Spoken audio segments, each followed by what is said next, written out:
Un programma in collaborazione con Un'Industria Treviso, Provincia di Treviso, Casatella Trevigiana DOP, Gruppo ApoVF, Gruppo Grigolin. Cronache Trevigiane è una produzione Z Group. Comincia una nuova puntata di Cronache Trevigiane, ma siamo in trasferta, siamo a Roma, in questa straordinaria città del gusto del gambero rosso, e siamo vicino a Sante, che sta ovviamente lavorando per i commensali. Sante, allora intanto grazie dell'accoglienza, e siamo qui per raccontarvi il progetto TAI, questo accordo internazionale che ha impedito l'uso della parola Tokai nel Veneto per questi vitigni. Forse ha dato una nuova opportunità che oggi si chiamano TAI DOC, TAI Rosso DOC e Lison di OCG. Ma a tavola questi vini con cosa verranno poi serviti? I più buoni vini che abbiamo in Italia vengono serviti con degli ottimi salumi e formaggi, soprattutto formaggi, ma anche ottimi salumi. E anche la soppressa vicentina abbiamo visto. Abbiamo la soppressa vicentina. Che salume è la soppressa vicentina? È ottimo, è un ottimo salume, bello, ben composto all'interno, con una morbidezza e un colore delle carni ottimo, spettacolare. Almeno secondo me è uno dei migliori in Italia, insomma, poi dopo ci sono anche altre soluzioni, però la soppressa vicentina è un ottimo. La forza dell'Italia è che in ogni territorio c'è un prodotto che sa esprimere quel territorio. I punti locali dell'Italia è questa la forza, no? La forza del prodotto vero, del prodotto insomma di nicchia, e questi vanno rispettati e tutelati. Sante, allora io ringrazio per questa testimonianza, noi volevamo cominciare proprio da qui, ma ora ci guardiamo un servizio di Cronache Trevigiane e tra poco cominciamo a parlare di progetto TAI. A tra poco. Fare insieme 2012.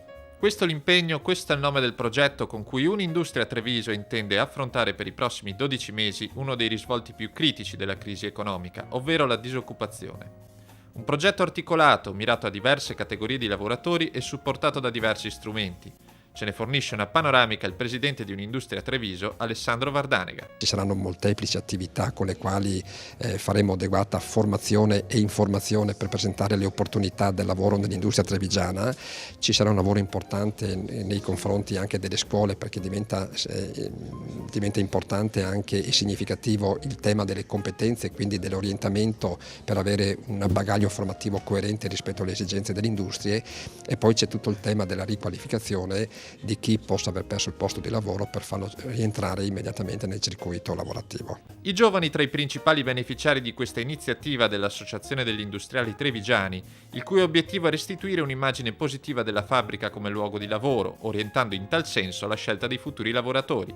Ecco il commento di Ennio Bianco. La fabbrica oggi è completamente cambiata, troviamo robot, troviamo ambienti di lavoro estremamente sani, gradevoli e soprattutto troviamo posti di lavoro che talvolta non vengono coperti proprio per queste difficoltà di reperire dei buoni tecnici. Non solo giovani ma anche lavoratori già inseriti nel mercato, per queste iniziative realizzate in collaborazione con le associazioni sindacali.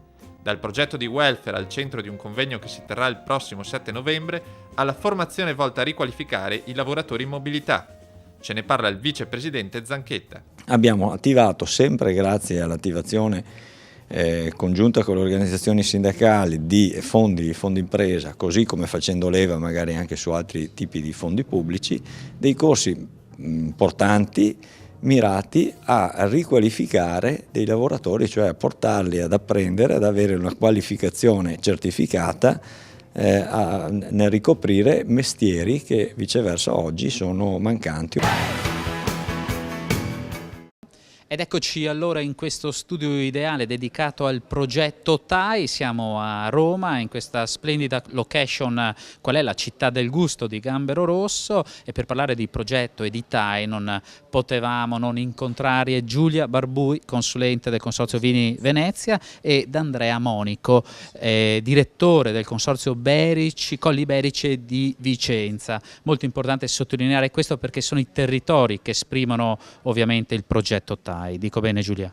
Esattamente, è un progetto che è nato già un paio d'anni fa, proprio grazie alla collaborazione quasi unica, diciamo, in Italia tra diversi consorzi che furono Consorzio Lison Pramaggiore, Consorzio Piave, oggi fusi nel Consorzio Vini Venezia, e il Consorzio Colli Iberici, oggi divenuto Consorzio Colli Iberici di Vicenza.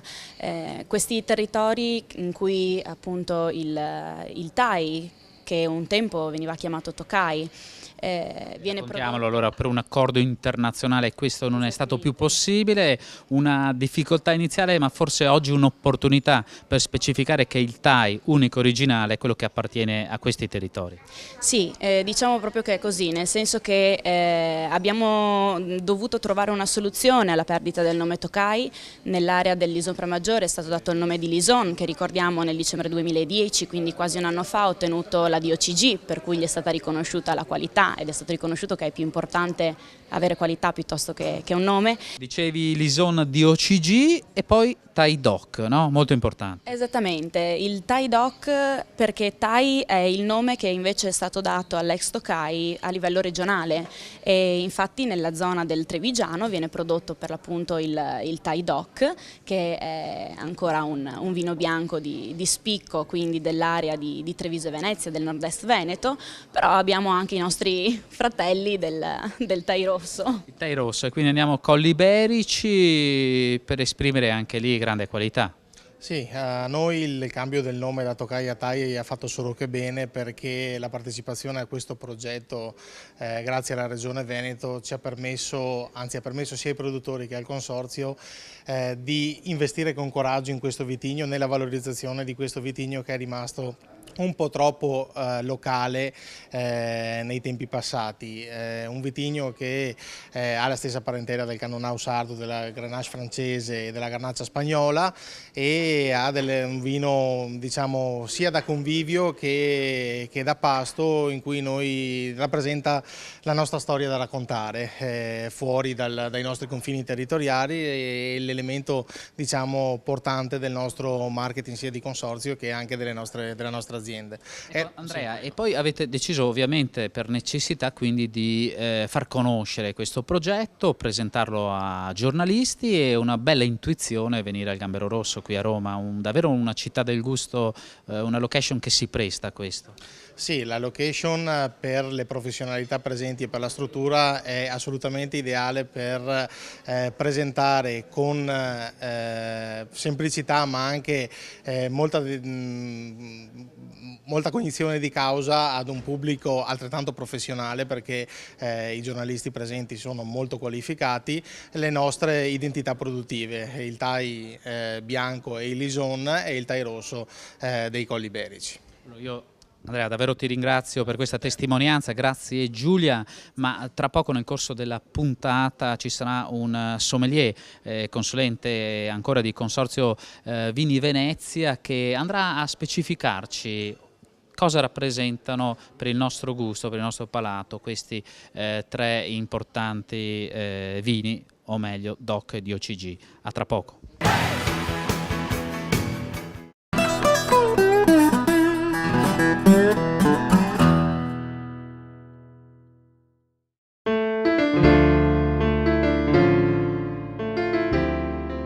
Il vino di oggi è Sasser Rosso 2005. Siamo nella DOC Montello e Colli Asolani, e l'azienda è la Cantina Sociale Montelliana e dei Colli Asolani.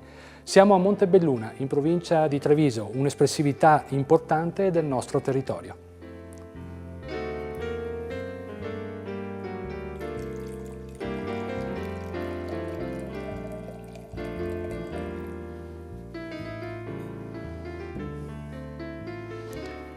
Il colore.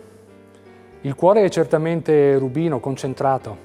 Belli anche questi riflessi granati, gli archetti fitti e persistenti, informazioni positive visive. Proviamolo al naso. Al naso certamente profumi legati al mondo della frutta rossa. Amarene, ribes. Bella anche questa tostatura finale molto delicata ed elegante, assieme a un leggero profumo di vaniglia. Informazioni positive all'impatto olfattivo. Proviamolo in bocca. La bocca è certamente importante ma bilanciata. Belle queste evoluzioni legate al mondo dei frutti con questa tostatura e vaniglia finale. Certamente un vino ambizioso, elegante, che potremo abbinarlo ad un importante magari secondo piatto, un arrosto di vitello con un buon olio di cottura. Evviva e buon appetito!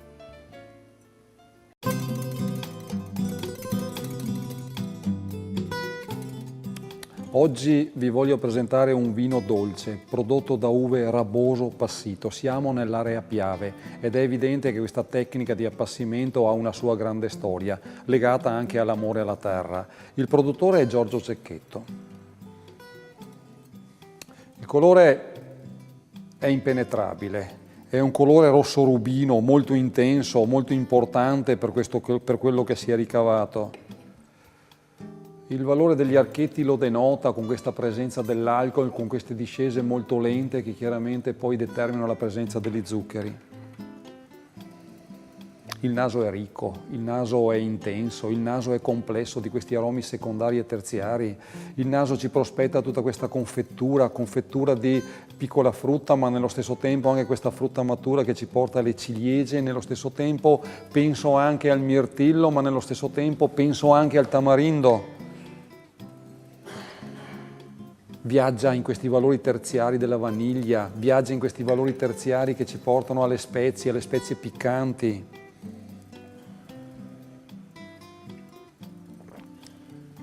Il gusto è avvolgente, dolce, vibrante, motivo per cui questa morbidezza sia dettata sì dagli zuccheri, ma nello stesso tempo anche da questa bella vibrazione dei tannini. Io l'abbinerei con dei tortini di piccola frutta rossa o nello stesso tempo anche con dei dolci al cioccolato. Servizio 14-16 gradi.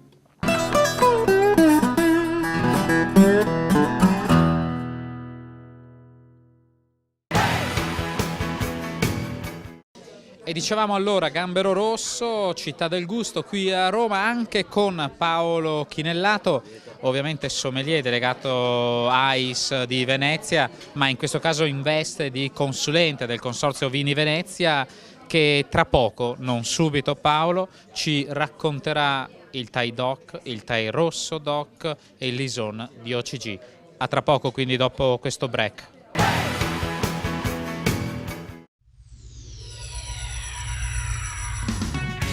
Grazie alle sperimentazioni attivate dalla provincia di Treviso nell'ambito del progetto europeo Q-Aging, essere anziani oggi è una risorsa. Per informazioni rivolgiti agli sportelli dell'Ufficio Politiche Sociali presso la sede della provincia di Treviso.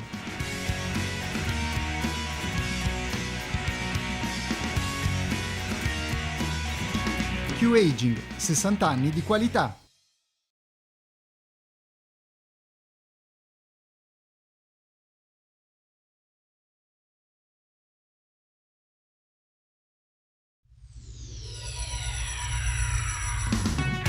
Grazie alle sperimentazioni attivate dalla provincia di Treviso nell'ambito del progetto europeo Q-Aging, essere anziani oggi è una risorsa.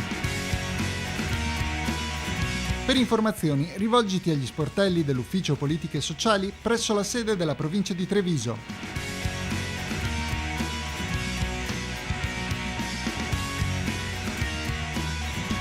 Q-Aging, 60 anni di qualità.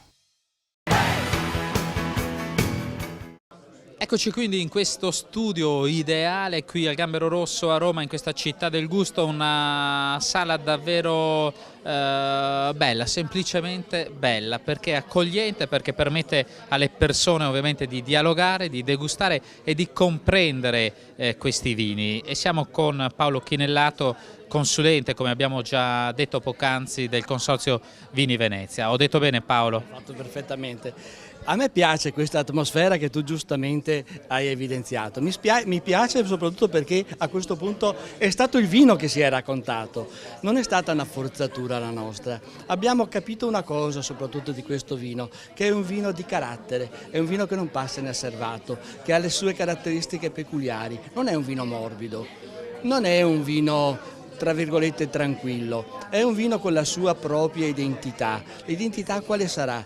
È quella con una connotazione aromatica importante, una mineralità profonda, ma soprattutto questo finale indimenticabile di mandorla amara.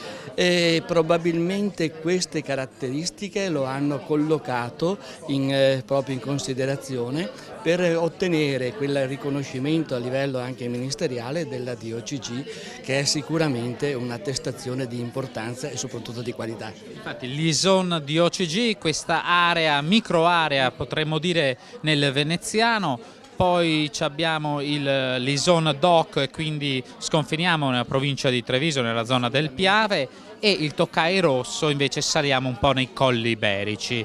Ce ne sono davvero per tutti i gusti, grande qualità, grande storia. Grande qualità, grande storia, ma soprattutto direi un filone unico importante sotto questo profilo, ed è il filone della caratterizzazione. È indubbio che il Tokai bianco, che oggi si chiama Thai nella versione DOC e l'Ison nella versione DOCG, ha acquisito questa importanza perché situazioni, soprattutto patrimonio storico, patrimonio di tradizione, lo hanno sempre collocato al vertice di quella che era la produzione, ma soprattutto anche la considerazione da parte della popolazione. Il Thai rosso è un cugino, diciamo, un cugino che magari ha una storia diversa per certi aspetti, ma cosa lo accomuna? Lo accomuna la passione, lo accomuna il territorio, lo accomuna anche questa grande tensione di fare prodotti di qualità. Uno, tradizione locale, tradizione fra l'altro centenaria, secolare, si parla già dal 1300 del vitigno Tokai, si parla di barbatelle portate in Ungheria, adesso le polemiche sul nome ormai sono sorpassate. Noi abbiamo la nostra storia, la nostra identità, e il Thai e il Lison da una parte lo caratterizzano. Poi dall'altra parte questo Thai rosso, una storia diversa, lontana, che un po' lo apparenta al Cannonau, all'Alicante, al Grenache, eccetera, però in qualche maniera il territorio e la tradizione lo fanno avvicinare anche al nostro vino. Una nobile tradizione che riguarda un po' effettivamente anche la cultura e la passione del nostro territorio. Allora Paolo, grazie, ti abbiamo davvero ascoltati estasiati da questo racconto, ed è così che si racconta il vino, partendo sempre dal proprio territorio. Ora una curiosità, perché in questa cena di giornalisti internazionali abbiamo anche un direttore di un'agenzia di stampa russa, e tra poco gli chiederemo cosa pensa dei vini veneti. Innovazione e ambiente al centro della sesta borsa della bioedilizia, un binomio vincente testimoniato dalle numerose aziende che per questa occasione hanno messo in mostra la propria attività. Un messaggio positivo per la crisi edilizia, rilanciato dagli organizzatori della borsa, in particolare dal presidente del Consorzio per lo sviluppo della bioedilizia, Michele Noal. Le imprese colgano al volo questa opportunità, facciano fare i corsi, li facciano personalmente, acquisiscono notizie, informazioni, formazioni e quindi conoscenze che consentano loro di competere in un mercato difficile. Ma andiamo a conoscere alcuni di questi straordinari imprenditori che hanno convertito la loro attività alla filosofia dell'ecosostenibilità con importanti risultati economici. Ecco la Cotto Possagno, storica realtà trevigiana con un prodotto altamente innovativo, il coppo fotovoltaico. Si tratta appunto di un coppo, un normalissimo elemento di copertura, avente una cella fotovoltaica al suo interno, che permette appunto di realizzare impianti fotovoltaici con caratteristiche innovative e aventi un bassissimo impatto architettonico nell'estetica della vostra abitazione. Qualità dell'impatto ambientale ed efficienza energetica contraddistinguono anche il laterizio di Wienerberger. Usiamo dei laterizi di grandi dimensioni, alleggeriti in pasta con farina di legno e oltretutto rettificati. Questo vuol dire che le due facce orizzontali sono rese perfettamente planari per limitare il più possibile l'impiego di malta, quindi migliorando le qualità meccaniche e termiche delle murature stesse. Efficienza significa riduzione dei consumi e quindi risparmio sui costi, garantisce la RRI Clima & Comfort, produttrice di pannelli radianti a tubi capillari. A parità di costo di impianto, a parità di costo di pompa di calore, noi riusciamo ad avere un'efficienza, quindi un consumo sulla nostra abitazione del 30-40% inferiore rispetto ad altre tipologie impiantistiche. Innovazione ad alto tasso tecnologico con la domotica, una disciplina che può andare a braccetto con la bioedilizia, come dimostra l'azienda vicentina Rasotto. Andando a prendere tutto il meglio del progetto della costruzione della casa, della costruzione impiantistica, e tenendo al cuore dell'interno della casa, del sistema, ho un occhio sempre di riguardo verso la minimizzazione dei consumi. La bioedilizia è un investimento che paga, è il mercato a dirlo, assicura il gruppo Stabile, produttore di una muratura antisismica realizzata con tecniche bio. I mittenti pian piano cominciano a valutare come un vantaggio, un plus, il discorso della bioedilizia, che come si sta notando ultimamente ha più riscontro rispetto al passato, che era visto qualcosa più di nicchia. Invece adesso qualcosa che si sta allargando un po' a macchia d'olio. Imprese esemplari per la capacità di trovare soluzioni alla crisi. A loro, come a tutto il comparto, è rivolto il messaggio del Metadistretto Veneto della Bioedilizia sul rinnovo del patto di distretto. Una scadenza fondamentale, un'occasione da non perdere, sottolinea Alessandro Conte. C'è bisogno di far massa critica, abbiamo bisogno di rinnovare il patto e di arrivare almeno a 1000 aziende che partecipano al patto del distretto della bioedilizia, con almeno 6-7 mila dipendenti. Rientriamo in questo studio ideale dedicato a questo progetto TAI, a questi vini che ovviamente vengono promossi, come in questa cena con tutta una serie di giornalisti qui a Roma al Gambero Rosso, e abbiamo l'onore di salutare l'amico Sergej Startsev, capo dell'agenzia di stampa RIA Novosti qui a Roma. Allora, intanto è un piacere, Sergej, che è un po' anche un amico del Veneto, no? Questo è vero. Mi piace molto questa regione molto particolare d'Italia, certo molto amata non solo da me ma anche dai tanti russi, per questo non mancano mai i turisti. E, tornando al contenuto del nostro incontro, i vini veneti sono ben noti a Mosca, a San Pietroburgo, alle grandi città russe, questo è vero. Tu fuori onda ci raccontavi degli aneddoti sui ristoranti a Mosca, che ormai i nostri prodotti vanno per la maggiore. Vanno benissimo i prodotti, il prodotto italiano per sé va molto bene, i russi sono come clienti esigenti, lo sa benissimo qualsiasi albergatore o operatore che lavora con i turisti, allora sono esigenti lo stesso, la stessa maniera per i cibi e per i vini. E così, siccome vogliono proprio il migliore che c'è, a questo punto il migliore che c'è in Italia, hanno scoperto i vini veneti e hanno capito che questi sono veramente vini molto molto buoni.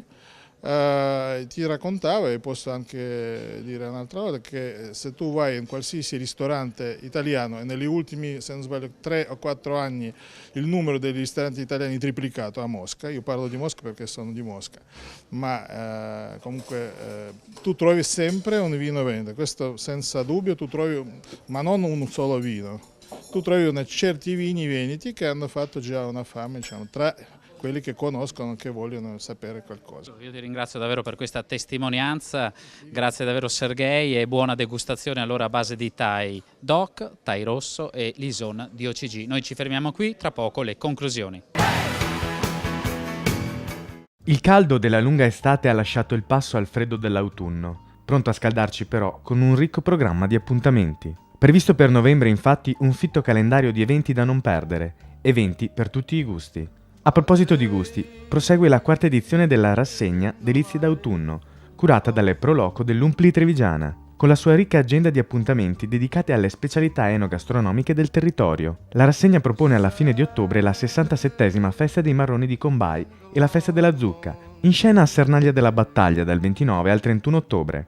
Novembre invece è inaugurato da San Martino tra i sapori d'autunno, evento a cura della Pro Loco di Paese che si svolge dal 5 al 13 del mese, mentre dal 17 a Volpago del Montello si terrà la 38esima mostra dei vini del Montello e dei Colli Asolani. Prodotti tipici al centro di un altro tradizionale appuntamento enogastronomico, la 30esima Festa del Radicchio di Rio San Martino, che si terrà dal 4 al 20 novembre nella frazione di Scorzè. All'interno dei 4.000 metri del Pala Radicchio, cui si può accedere gratuitamente per visitare l'esposizione dei migliori prodotti tipici della zona, si svolgeranno le tante iniziative legate a questa manifestazione, organizzata dagli amici del Radicchio della Proloco di Scorzè, in collaborazione con l'associazione Strada del Radicchio. La pregiata cicoria rossa è protagonista anche della rassegna a cena con i ristoratori del Radicchio nelle Ville Palladiane, unione tra cultura e buona cucina nel segno del variegato di Castelfranco IGP.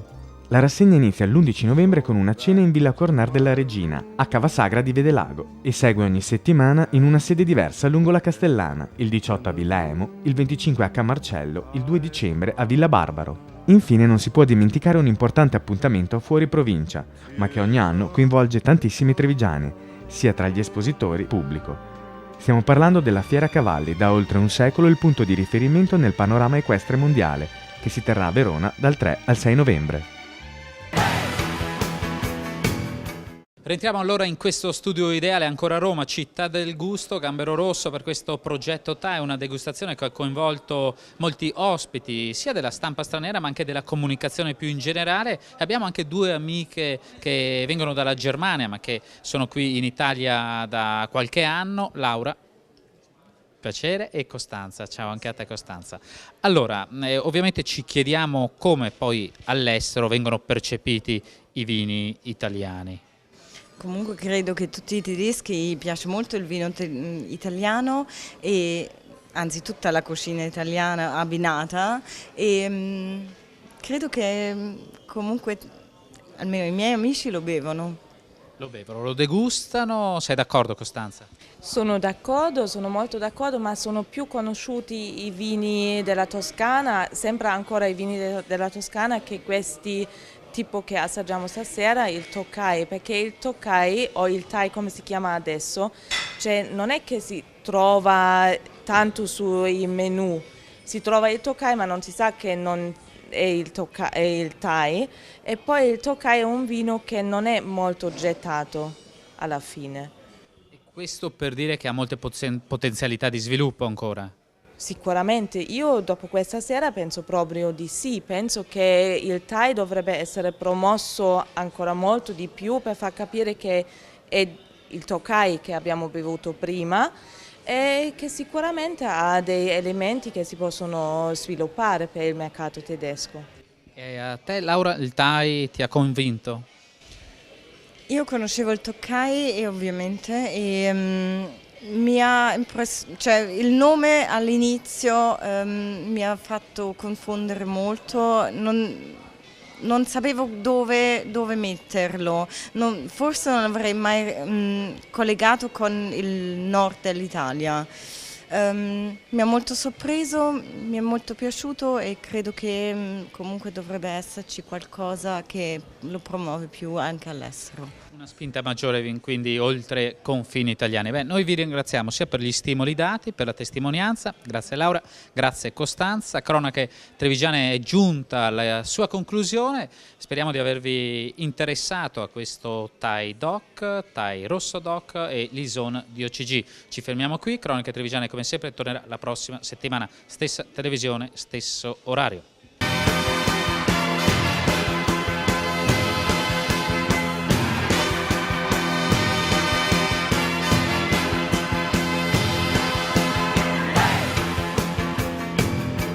Un programma in collaborazione con Un'Industria Treviso, Provincia di Treviso, Casatella Trevigiana DOP, Gruppo ApoVF, Gruppo Grigolin.